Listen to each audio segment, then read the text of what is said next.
Saudara-saudara para umat Buddha yang berbahagia, yang perlu kita soroti pada kesempatan ini adalah seseorang yang sudah mencapai tingkat tertinggi masih mau ketemu dengan Sang Buddha.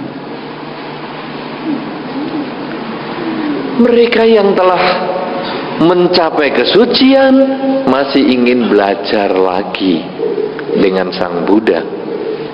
Coba sekarang kita lihat pada diri kita masing-masing. Sudahkah kita ini mencapai kesucian? Sudah mencapai kesucian belum? Belum. Padahal para biku yang 1250 orang saja yang sudah mencapai kesucian saja masih mau belajar Dharma. Kalau sekarang yang diterangkan berulang-ulang untuk berbuat baik saja tidak dikerjakan, kita tidak melakukan, tidak mempraktekkan, bagaimana kita bisa berkembang? Inilah yang sering disebut di dalam masyarakat, kita ini ibarat gelas yang tertutup. Gelas tertutup, Anda mau isi air seberapa banyak pun tidak bisa. Kadang di dalam kehidupan kita ini seperti gelas tertutup. Kadang kita kalau mau dikasih tahu, sudah jangan kasih tahu lagi. Aku sudah ngerti apa yang mau kamu omongkan. Di dalam masyarakat kita sering bertemu seperti itu, atau bahkan kita yang bertindak seperti itu.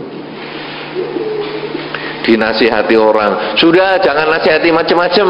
Aku sudah tahu, kamu aja nggak kapiin no. Loh, malah yang nasihati yang diomeli. Kita yang jelek dinasihati, tapi kita tidak mau mawas diri, kita malah menjatuhkan orang yang menasihati. Suami istri cekcok, suami ngasih tahu kamu jangan gini-gini, kamu sok pinter. Itu seperti gelas tertutup. Mungkin di bagian tertentu dia sok pinter, tapi di bagian yang nasihat ini mungkin kita memang ada kekurangannya. Demikian pula ketika istri memberi nasihat kepada suami, kadang juga seperti itu. Istri nasihati kepada suami, suami menjawab, kamu aja menasihati saya. Dah, orang perempuan gak usah ngomong. Orang perempuan tahu apa sih? Bapak-bapak sering ngomong gitu gak? Bapak-bapak? Bapak-bapak ngomong tidak? Ibu-ibu pernah digituin gak? Sering? Nah, sering. Pasti ada yang pernah digitukan. Perempuan gak usah ngomong macem-macem, bisa apa, tahu apa, gak usah ngomong. Nah, bisa terjadi begitu. Kalau sudah demikian, ini gelas tertutup. Anak-anak kecil ini dikasih tahu juga sama. Papa mama gak sekolah aja ngasih tahu saya sekolahnya lebih tinggi kok dikasih tahu. Kadang-kadang seperti itu. Inilah gelas tertutup.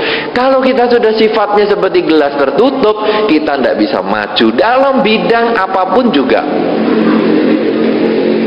Dagangan sepi, Anda lalu tanya gimana ya dagangan sepi? Ya kamu mestinya kan servis lebih baik, buka lebih pagi, senyum lebih banyak. Kamu itu teori aja, udah nggak usah ngomong lagi. Loh, tadi yang tanya dagangan sepi siapa? Sekarang dikasih nasihat marah-marah. Inilah gelas yang tertutup.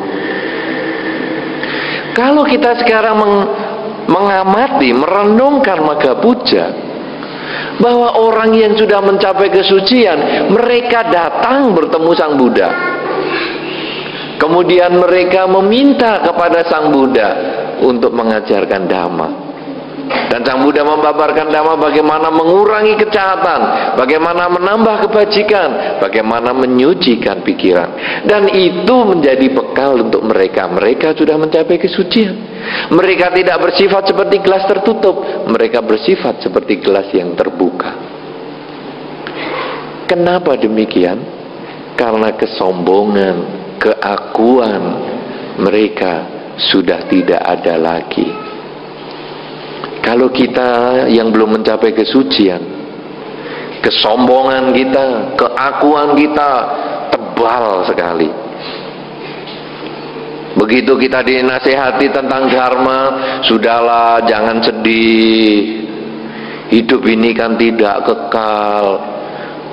Kamu kenal dhamma baru 2 hari aja sudah nasihati aku yang 20 tahun. Kita seolah-olah menjadi orang yang hebat, kita menjadi gelas yang tertutup.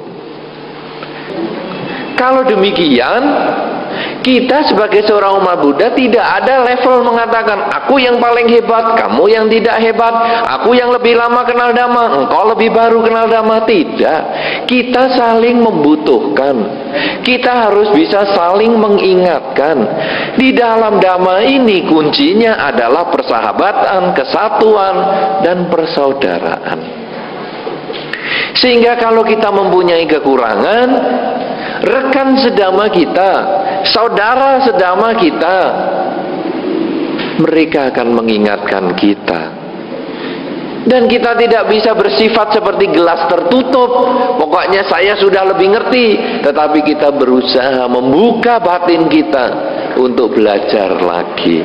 Sang Buddha saja dibacakan 7 faktor kesucian, menjadikan sebagai perenungan dan berbahagia, akhirnya sembuh. Ketika teman kita, saudara kita sedama mengalami kesulitan, mengalami penderitaan, mengalami kekecewaan, mengalami kesedihan, kita sebagai umat Buddha punya kewajiban untuk membantu. Kita punya kewajiban untuk menolong. Kita punya kewajiban untuk mengingatkan. Kalau kita masing-masing bisa bersifat seperti gelas yang terbuka, seperti para arahat yang sudah 1250 orang belajar Dharma kepada Sang Buddha. Kepada Sang Buddha juga Dhamaraja yang juga merenungkan tentang Bujangga Parita ini sehingga beliau mencapai kebahagiaan dan sembuh dari sakitnya.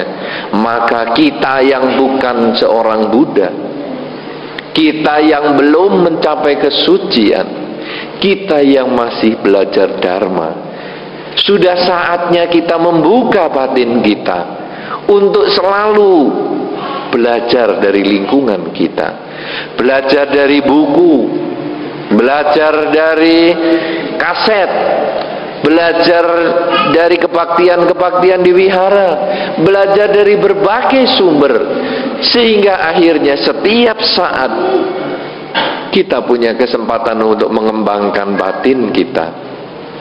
Setiap saat kita punya kesempatan untuk memperbaiki kualitas perilaku lewat badan kita, perilaku lewat ucapan kita, dan perilaku lewat pikiran kita. Kalau kita bisa saling membuka batin kita, kalau kita sama-sama bisa bersifat seperti gelas yang terbuka, maka makna Magga Puja pada malam hari ini akan bisa kita rasakan bersama.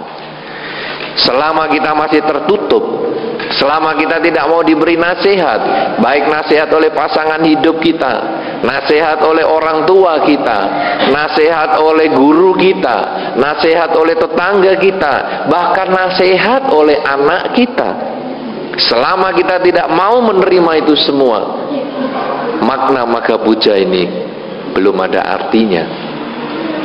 Tapi ketika kita sudah bisa menerima, oh iya, saya mungkin punya kelebihan di bidang yang lain.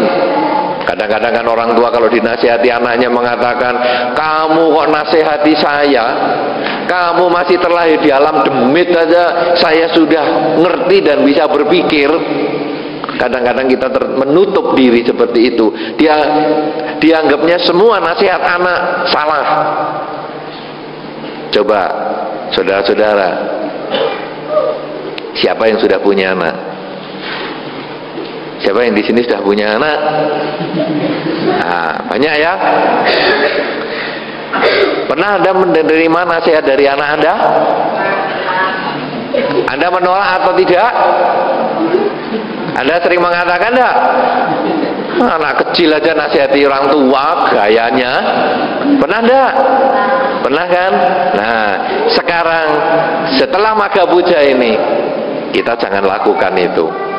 Dengarkan dulu nasihat anak itu. Kalau memang betul, jalani. Kalau memang salah, kita tidak usah lakukan. Sebaliknya Anda sendiri kan masih punya orang tua. Ya, Anda yang tadi sudah punya anak, Anda tadi yang sudah gede, coba nasihati orang tua Anda. Kadang-kadang orang tua Anda, walaupun Anda sudah gede dan punya anak, tetap dianggap anak kecil. Kamu baru punya anak masih kecil aja sudah berani nasihati orang tua.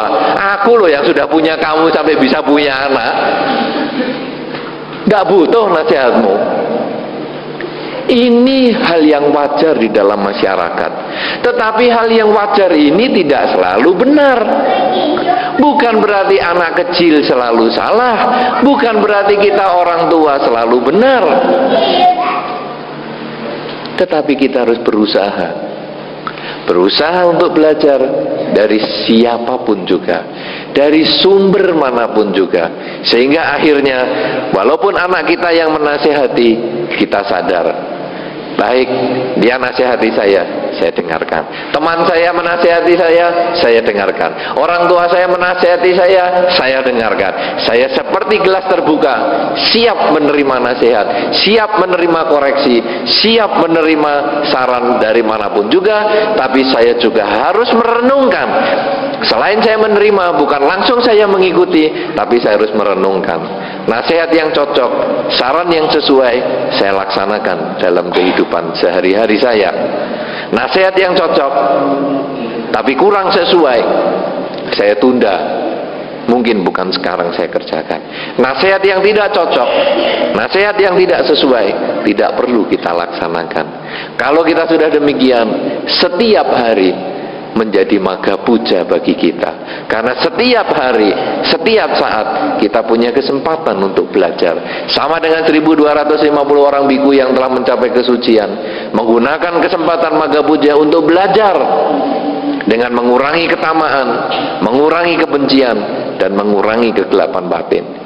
Sama dengan Sang Buddha sebagai Dhamma Raja yang bahagia ketika mendengar pembacaan Bojangga Parita oleh Yang Arya Cunda Mahatera. Ketika kita sudah seperti itu, maka kita bisa membuka diri, kemajuan ada pada diri kita. Keuntungan kita mendengar dhamma, keuntungan kita mendengar nasihat, keuntungan ketika kita bersifat seperti gelas yang terbuka ada pada diri kita sendiri.